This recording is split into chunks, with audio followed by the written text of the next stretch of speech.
আল্লাহ তাআলার অনেক হুকুম আছে,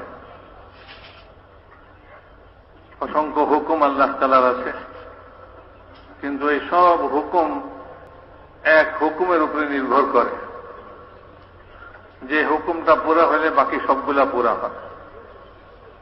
একটা হুকুমের উপরে বাকি সব হুকুম নির্ভর করতেছে। যেমন নামাজ একটা হুকুম, রোজা একটা হুকুম, যাকাত একটা হুকুম, হজ একটা হুকুম,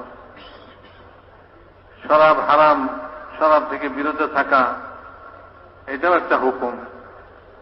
এরকম অনেক হুকুম আছে। এই সব হুকুম একটা হুকুমের উপরে নির্ভর করে। যদি ওই হুকুমটা পুরা হয় তাহলে বাকি সব হুকুমগুলা পুরা হবে। আর সেই হুকুমটা হল ঈমানের হুকুম। আল্লাহ তাআলা সর্বপ্রথম যে হুকুম দিয়েছেন সেটা হল ঈমানের হুকুম। সাহাবা রাদিয়াল্লাহু তাআলা আনহুম আজমাইন তারা ঈমানের চূড়ায় পৌঁছে গেছিলেন। ঈমান, পরিপূর্ণ ঈমান তাদের ভিতরে ছিল। সাহাবাদের ঈমানের মতো ঈমান আনার জন্য হুকুম করা হইতেছে, ইয়া আইয়ুহাল্লাযীনা আমানু আমিনু। উনি বলেন যে মানুষ এ কথা মনে করে যে ঈমান আনার হুকুম বেঈমানদের জন্য। বলে না, ঈমানওয়ালা কি ঈমান আনতে হুকুম করা হইতেছে। তো কাজেই এ কথা মনে করা যে বেঈমানদের জন্য ঈমান আনার হুকুম, এটা ভুল ধারণা। ঈমানওয়ালা কি ঈমান আনতে বলা হইতেছে। এখানে আয়াতের মধ্যে সাহাবাদের সম্পর্কেই বলা হইতেছে যে সাহাবাদের মতো ঈমান আনো, যেহেতু তারা ঈমানের একেবারে চূড়ান্তে পৌঁছছিলেন, ঈমানের একেবারে চূড়ায় পৌঁছছিলেন। মেরে মুহতারাম দোস্ত বুজুর্গ, সাহাবা রাদিয়াল্লাহু তাআলা আনহুম আজমাইন ঈমানের এরকম চূড়ায় পৌঁছার পরেও তাদেরকে রাসূলুল্লাহ সাল্লাল্লাহু আলাইহি ওয়াসাল্লাম কথা বলতেছেন যে তোমরা তোমাদের ঈমানকে নবায়ন করো, তাজা করো, ঈমানকে নতুন করতে থাকো এবং ঈমানকে তাজা করতে থাকো। সাহাবাদেরকে যখন এই কথার হুকুম যে তোমরা তোমাদের ঈমানকে তাজা করতে থাকো, নতুন করতে থাকো, বাকি লোকদের কি অবস্থা হবে? তাদের জন্য তো ঈমানকে তাজা করতে হবে। সেই জন্য মেরে মুহতারাম দোস্ত বুজুর্গ বলে যে ঈমান হল পহেলা হুকুম, যেটা থেকে উম্মত আজ গাফিল হয়ে আছে। উম্মত নামাজ জানে, আল্লাহ তাআলার ফরজ হুকুম হিসাবে নামাজ জানে, যাকাত জানে, হজ জানে, রোজা জানে, এগুলিকে ফরজ হুকুম হিসাবে জানে। মেরে মুহতারাম দোস্ত বুজুর্গ, ঈমানও এটাও একটা, ঈমান আনতে হবে, এটাও সবাই জানে। কিন্তু ঈমান আনার তরিকা কি হবে, ঈমানকে তাজা করার পদ্ধতি কি হবে? কারণ খোদার প্রত্যেকটা হুকুমের, আল্লাহ তাআলার প্রত্যেকটা হুকুমের তরিকা রয়েছে। নামাজের হুকুম, নামাজ আদায় করার তরিকা আছে, তরিকা রাসূলুল্লাহ সাল্লাল্লাহু আলাইহি ওয়াসাল্লাম শিখাই দিয়েছেন। রোজা রাখার তরিকা শিখাই দিয়েছেন, হজ করার তরিকা শিখাই দিয়েছেন, যাকাত আদায় করার তরিকা শিখাই দিয়েছেন। ঈমান আনা, ঈমানও আনা, এটাও একটা আল্লাহ তাআলার হুকুম। এটার জন্য কোনো তরিকা থাকবে না, এটার জন্য কোনো নিয়ম থাকবে না, এটা তো হইতে পারে না। আল্লাহ তাআলার প্রত্যেকটা হুকুমের জন্য যখন তরিকা আছে, তো ঈমানের জন্য তরিকা আছে। ঈমান কিভাবে হাসিল করবে, এটার জন্য তরিকা আছে। এই জন্য মেরে মুহতারাম দোস্ত বুজুর্গ, ঈমানদারদেরকে ঈমান আনতে বলা হইতেছে। এই ঈমানকে হাসিল করার তরিকা কি হবে? সাহাবা রাদিয়াল্লাহু তাআলা আনহুম আজমাইন কিভাবে এই ঈমানকে তারা তাজা করতেন, ঈমানকে তারা নতুন করতেন। তো মেরে মুহতারাম দোস্ত বুজুর্গ বলেন যে ঈমান শিখার তরিকা যেটা সাহাবা রাদিয়াল্লাহু তাআলা আনহুম আজমাইনদের জামানায় ছিল, তারা মসজিদগুলোকে ঈমানের মজলিসের দ্বারা মসজিদকে আবাদ করতেন। মসজিদের মধ্যে ঈমানের মজলিস লাগাইতেন, সেখানে ঈমানের কথা আলোচনা করতেন। আর বাইরে যে দুনিয়ার নকশা, বিভিন্ন জিনিসপত্রের নকশা এবং দুনিয়ার জিনিস, এগুলি যে দিলের ভিতরে আসর করে মানুষের, যে এগুলি থেকে হয় মানুষ মনে করে ওইখানে থাকার কারণে, তো ওইখান থেকে উঠাইয়া লোকদেরকে মসজিদে আনতেন এবং মসজিদে ইমানের মজলিসের মধ্যে তাদেরকে বসাইতেন। এইভাবে তারা ইমানের মধ্যে শক্তি পয়দা করতেন, ইমানকে বৃদ্ধি করতেন। হযরত ওমর রাদিয়াল্লাহু তাআলা আনহু এই কথা বলতেন যে আমি তোমাদেরকে মসজিদের মধ্যে ইমানের মজলিসে এই জন্য বসাই, আমি এই জন্য ইমানের মজলিসকে কায়েম করি যাতে আমার ইমান বাড়ে আর আমার ইমান বৃদ্ধি লাভ করে। ইমানকে বাড়াইবার জন্য এইভাবে মসজিদের মধ্যে ইমানের মজলিস কায়েম করতেন। মসজিদের বাইরে দুনিয়ার যত জিনিস আছে এসব জিনিসের আসর ওইখানে থাকার কারণে দিলের মধ্যে পয়দা হয়। যে এই সমস্ত জিনিস থেকে হয় মানুষ দিলের মধ্যে ইয়াকিন পয়দা হয়। এই জন্য বলেন যে ওই সমস্ত পরিবেশ থেকে একজন মানুষকে উঠে মসজিদের পরিবেশে নিয়ে আসো এবং এখানে ইমানের মজলিসে তাকে বসাও। যখন সে ইমানের কথা এই মসজিদের পরিবেশে শুনবে তো বাইরের জিনিসের যে আসর তার দিলের ভিতরে পয়দা হয়েছিল এই আসর তার দিলের ভিতর থেকে বের হয়ে যাবে, এই ইয়াকিন তার দিলের ভিতর থেকে বের হয়ে যাবে। বাইরে তো হুকুমতের নকশা, বাইরে জায়গা জমিনের নকশা, বাইরে টাকা পয়সার নকশা, এগুলি থেকে হয় বলে মানুষ মনে করে, এগুলির মধ্যে সে মশগুল আছে, এগুলি থেকে হয় একথা ইয়াকিন করা ওইখানেই বসে আছে, ওগুলির মধ্যে লেগে আছে। ওই লোকটাকে ওইখান থেকে উঠে মসজিদে আনো। মসজিদের পরিবেশের মধ্যে যখন আসবে, ইমানের মজলিসে আসবে, ইমানের কথা শুনবে, তখন তার দিলের ভিতরে ইমান বৃদ্ধি লাভ করবে আর ইমানের মধ্যে শক্তি অর্জন হবে। তা না হলে মেরে মহতারাম দোস্তা বুজুর্গ, বাইরের মজলিসের মধ্যে যেখানে সে বসে আছে সেখানে তো সে তার ইমানকে নষ্ট করতেছে, আল্লাহ তাআলার উপরে ইয়াকিন তার নষ্ট হয়ে যেতেছে। আল্লাহ করেন, আল্লাহ একাই করেন, সবকিছু আল্লাহই করেন, এই ইয়াকিন তো তার দিলের ভিতর থেকে এই ইয়াকিন নষ্ট হয়ে যেতেছে বাইরের পরিবেশের দ্বারা। তো ওইখানে তার ইমান বৃদ্ধি লাভ করার কোনো পরিবেশ নাই, তাকে সেখান থেকে উঠে মসজিদে আনতে হবে এবং এই মসজিদে তাকে ইমানের মজলিসে যখন সে বসবে তখন এই বাইরের আসর তার দিলের ভিতর থেকে বের হয়ে যাবে এবং আল্লাহ তাআলার উপরে ইয়াকিন এবং ইমান তার দিলের ভিতরে দৃঢ় হয়ে যাবে এবং এইখানে তার ইমান শক্তিশালী হবে, ইমান তার মজবুত হবে।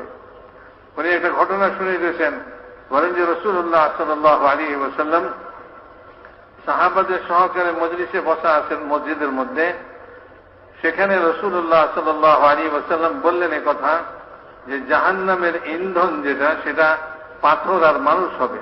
ওয়াকুদুহান নাস ওয়াল হিজারা, কোরআনে পাকের মধ্যে আল্লাহ তাআলা বলছেন যে জাহান্নামের ইন্ধন যেটা হবে, অর্থাৎ জাহান্নামের আগুন যেটা দিয়ে জ্বালানো হবে সেটা হলো পাথর আর মানুষ। সাহাবাদের মধ্যে কেউ জিজ্ঞাসা করলেন, ইয়া রাসূলুল্লাহ, জাহান্নামের পাথরগুলা কি এই দুনিয়ার পাথরের মতো এরকম হবে? হুজুর আকরাম সাল্লাল্লাহু আলাইহি ওয়াসাল্লাম বললেন যে না না, দুনিয়ার পাথরের মতো নয়, বলে যে দুনিয়ার সমস্ত পাহাড় একত্র করলে যত বিশাল হবে বলে ওই রকম একটা পাথর হবে জাহান্নামের মধ্যে। যখন এই কথা শুনলেন তো বলে মজলিসে একজন সাহাবী উনি বেহুশ হয়ে গেলেন এই কথা শুনে, যে জাহান্নামের পাথর এত বিশাল বিশাল যে দুনিয়ার সমস্ত পাহাড় একত্র করলে যত বড় হবে বলে এত বড় একটা পাথর। এ কথা শুনেই উনি বেহুশ হয়ে গেলেন মজলিসের মধ্যে। মেরে মহতারাম দোস্তার বুজুর্গ, যখন উনি বেহুশ হয়ে গেলেন তো রাসূলুল্লাহ সাল্লাল্লাহু আলাইহি ওয়াসাল্লাম তার বুকের উপরে হাত রাখলেন। দেখলেন যে বুকের ভিতরে এখনো হৃদকম্পন হইতেছে, দিল হরকত করতেছে। হুজুর আকরাম সাল্লাল্লাহু আলাইহি ওয়াসাল্লাম বললেন যে মিয়া তুমি কালেমায়ে শাহাদাত পড়ে নাও। তো সে কালেমায়ে শাহাদাত পড়ল, আশহাদু আল্লা ইলাহা ইল্লাল্লাহ ওয়া আশহাদু আন্না মুহাম্মাদুর রাসূলুল্লাহ। তো যখন এই কালেমা পড়লেন, পড়ার সঙ্গে সঙ্গে তার জান বের হয়ে গেল, ওই রেখে মৃত্যুবরণ করলেন। হুজুর আকরাম সাল্লাল্লাহু আলাইহি ওয়াসাল্লাম সাহাবাদেরকে বললেন তোমাদের সঙ্গে কাফন দাফনের ব্যবস্থা করো। আল্লাহ তাআলার ভয় এবং আখিরাতের ভয় তার কলিজাকে টুকরা টুকরা করে দিল এবং সে জান্নাতে দাখিল হয়ে গেছে।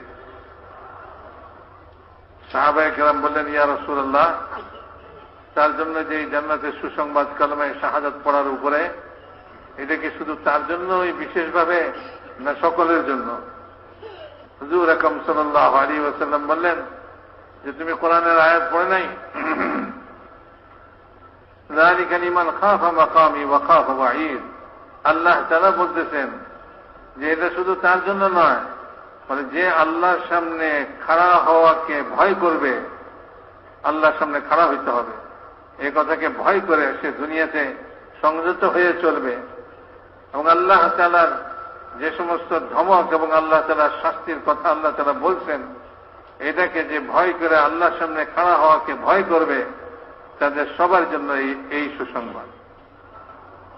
সেই জন্য মেরে মহতারাম দোস্ত বুজুর্গ, যে একটা মানুষের দিলের ভিতরে ঈমান ইয়াকিন যখন পয়দা হয়, তখনই এটার আসর নেয়। মানে মানুষ জ্ঞান হাসিল করে, ইলম হাসিল করে, জান্নাত জাহান্নামের ইলম তার কাছে আছে এবং আখিরাতের ইলম তার কাছে আছে। তো এই ইলমের কারণে তার দিল প্রভাবিত হবে না। মাওলানা ইলিয়াস সাহেব রাহমাতুল্লাহ আলাইহি বলতেন, ইলমের দ্বারা মানুষের দিল প্রভাবিত হয় না, মানুষের দিল তো প্রভাবিত হয় ইয়াকিনের দ্বারা। যখন ইয়াকিন করবে, তখন যখনই শুনবে কথা, তখনই তার দিল প্রভাবিত হবে, দিলের ভিতরে আসর হবে। তা নাহলে জানা আছে সবারই, কিন্তু দিল এটা থেকে কোনো আসর নেয় না। মেরে মহতারাম দোস্ত বুজুর্গ, বলে যে দুনিয়াতে যত রকম ব্যবস্থা যা কিছু আমরা দেখি, ওই যে কোনোটাই আল্লাহর কাছ থেকে নেওয়ার জন্য উপায় নয় যে এগুলির দ্বারা আমরা আল্লাহর কাছ থেকে নিব, আমাদের সৃষ্টিকর্তার কাছ থেকে নিব। জমিন আসমানকে তিনি সৃষ্টি করছেন এবং এখানে যত রকম ব্যবস্থা দিই সবকিছু আল্লাহরই সৃষ্টি। তো এই সমস্ত ব্যবস্থাদির মাধ্যমে কেউ ব্যবসা করে, কেউ চাকরি করে, কেউ সরকার চালায়, কেউ দেশ চালায়, কেউ জায়গা জমিন আবাদ করে। বলে যে এই সমস্ত যত রকম ব্যবস্থা, যত রকম নিয়ম কানুন দুনিয়াতে, বলে এই সমস্ত জিনিসের মাধ্যমে, এই সমস্ত ব্যবস্থাদের মাধ্যমে আল্লাহ তাআলার কাছ থেকে নেওয়ার কোনো উপায় নয়। এগুলা আল্লাহ তাআলার কাছ থেকে নেওয়ার উপায় এগুলি নয়, বরং এই সব বিষয়গুলা হলো দুনিয়াতে যা কিছু আমরা দেখতেছি, এগুলি হলো আল্লাহ তাআলার পরিচয় লাভ করার জন্য। আসমান আল্লাহর পরিচয় লাভ করার জন্য, জমিন আল্লাহর পরিচয় লাভ করার জন্য, আসমান জমিনে যা কিছু ঘটে সব কিছু আল্লাহর পরিচয়ের জন্য। মেরে মহতারাম দোস্ত বুজুর্গ, এইগুলি দ্বারা আল্লাহর কাছ থেকে লওয়ার জন্য নয়, এগুলি আল্লাহর কাছ থেকে লইবার কোনো উপায় নয়, বরং এগুলির দ্বারা একজন মানুষ আল্লাহকে চিনবে, আল্লাহর পরিচয় নেবে। বলে যে কাফের কাকে বলে? বলে কাফের বলে হলো তাকে যে চন্দ্র সূর্য দুনিয়ার এই সব জিনিস এইগুলির মধ্যে সে হারিয়ে গেছে, চাঁদের মধ্যে হারিয়ে গেছে, তারার মধ্যে হারিয়ে গেছে, সূর্যের মধ্যে হারিয়ে গেছে, দুনিয়ার এই সব সৃষ্টির মধ্যে সে হারিয়ে গেছে। আর বলে যে মোমেন কাকে বলে? মোমেন হল সে কে সমস্ত সৃষ্টি যার ভিতরে হারিয়ে গেছে। কাফের হল যে এই সমস্ত জিনিসের মধ্যে হারিয়ে গেছে, আর মোমেন হইল যার ভিতরে সব কিছু হারিয়ে গেছে, সে সমস্ত কোন জিনিস তার সামনে নাই, সব তার ভিতরে হারিয়ে গেছে, অর্থাৎ সব কিছুকে সে হজম করে ফেলছে। আর সে কাফের বলে সে এই সব কিছুর মধ্যে হারিয়ে গেছে, কখনো চাঁদকে নিয়ে ব্যস্ত, কখনো সূর্যকে নিয়ে ব্যস্ত, কখনো সে জমিন নিয়ে ব্যস্ত, কখনো সে আসমান নিয়ে ব্যস্ত, দুনিয়ার এক একটা খড়কুটা নিয়ে আসে ব্যস্ত। তো সে ওইটার মধ্যে হারিয়ে গেছে, দুনিয়ার যাবতীয় জিনিসের মধ্যে সে হারিয়ে গেছে। সেই জন্য মেরে মহতারাম দোস্ত বুজুর্গ, ঈমান কাকে বলে? ঈমান হল যে আল্লাহ তাআলা একা সব কিছু করেন এই দুনিয়ার যা কিছু আমরা দেখতেছি এগুলি সব আল্লাহ তাআলার সৃষ্টি, এবং এই দুনিয়ার যত ব্যবস্থা দিয়ে আমরা দেখি না কেন, দুনিয়াতে যত ঘটনা আমরা দেখি না কেন, যা কিছু ঘটে এই সব কিছু আল্লাহ তাআলার পক্ষ থেকে আল্লাহই ঘটান। মেরে মহতারাম দোস্তা বুজুর্গ, গাছের একটা পাতাও আল্লাহ তাআলার হুকুম ছাড়া গাছ থেকে পড়তে পারে। প্রত্যেকটা জিনিস, দুনিয়ার প্রত্যেকটা ঘটনা যা কিছু ঘটে, আমার দেশে ঘটে, আমার বাড়িতে ঘটে, যেখানেই যা কিছু ঘটতেছে, একজন ইমানদার সে সর্বপ্রথম এই কথাই বলে যে সব ঘটানেওয়ালা এক আল্লাহ। আজ মেরে মহতারাম দোস্তা বুজুর্গ, যার ভিতরে ইমান নাই, তো সে দুনিয়ার জিনিসের মধ্যে এই সমস্ত ঘটনার কারণ তালাশ করে বেড়ায়, যে কি কারণে এগুলি ঘটলো, কি কারণে এটা ঘটলো। মানে না, কোনো কারণ নাই, আল্লাহ তাআলার হুকুম, আল্লাহ এরকমই ঘটাইতে চাইছেন, সেজন্যই ঘটছে, আল্লাহ ঘটাইলেই ঘটে। মেরে মহতারাম দোস্তা বুজুর্গ বলে যে এই সারা দুনিয়ার সমস্ত ব্যবস্থা দিয়ে এগুলি হল আল্লাহর পরিচয় লওয়ার জন্য, এইগুলি যারা আল্লাহর কাছ থেকে লওয়ার জন্য নয়। সব জিনিসকে আল্লাহ তাআলা সৃষ্টি করেছেন, তুমি এগুলির মধ্যে দেখো, চিন্তা করো, এগুলির মধ্যে চিন্তা করে তুমি আল্লাহ তাআলাকে চিনো। আল্লাহ তাআলাকে চিনবার জন্য এই সব জিনিসের সৃষ্টি। হুজুর আকরাম সাল্লাল্লাহু আলাইহি ওয়াসাল্লাম হুদায়বিয়ার রাত্রিতে বললেন এই কথা। ওই দিন বৃষ্টি হলো রাত্রিবেলায়। হুজুর বললেন একদল লোক তারা আল্লাহকে অস্বীকারী হবে, আর একদল লোক আল্লাহতে বিশ্বাসী হবে। আল্লাহকে অস্বীকারী কারা হবে? বলে আল্লাহকে অস্বীকার করেনেওয়ালা তারা হবে যারা এই কথা বলবে যে এই বৃষ্টি অমুক তারকার উদয়ের কারণে হয়েছে, অমুক তারকার কারণে হয়েছে। যে বৃষ্টিকে তারকার দিকে, মেরে মহতারাম দোস্তা বুজুর্গ, তারকার সঙ্গে সম্পর্ক লাগাই দেবে। এ হলো যে আল্লাহকে অস্বীকার করবে। আরেকজন লোক যারা আল্লাহকে স্বীকার করবে, আল্লাহকে বিশ্বাস করবে, তাদের কথা হবে যে এই বৃষ্টি আল্লাহ তাআলার হুকুমে হয়েছে, কিছুতেই হয়নি, তারার কারণে হয় নাই, কোন কিছুর কারণে হয়নি, আল্লাহ তাআলার হুকুমে হয়েছে এই বৃষ্টি। তো মেরে মহতারাম দোস্তা বুজুর্গ, দুনিয়াতে যত রকম আবর্তন বিবর্তন, যত রকম পরিবর্তন, যত কিছু ঘটনা দুনিয়াতে ঘটে, বলে সব ঘটনা একজন ঈমানওয়ালা যখনই এই সমস্ত ঘটনাবলী দেখে, তো সে সঙ্গে সঙ্গে কথাই তার দিলের ভিতরে আসে যে এর ঘটানেওয়ালা আল্লাহ, কেউ নয়। আর একজন যে আল্লাহর উপরে বিশ্বাস করে না, সে বিভিন্ন রকমের কারণ তালাশ করে বেড়ায়, বলে এই কারণে ঘটছে, এই কারণে হয়েছে, ওই কারণে হয়েছে, অথচ কোনো কারণে কিছু হয় নাই, যা কিছু হয়েছে সব এক আল্লাহ তাআলার হুকুমের কারণে হয়েছে।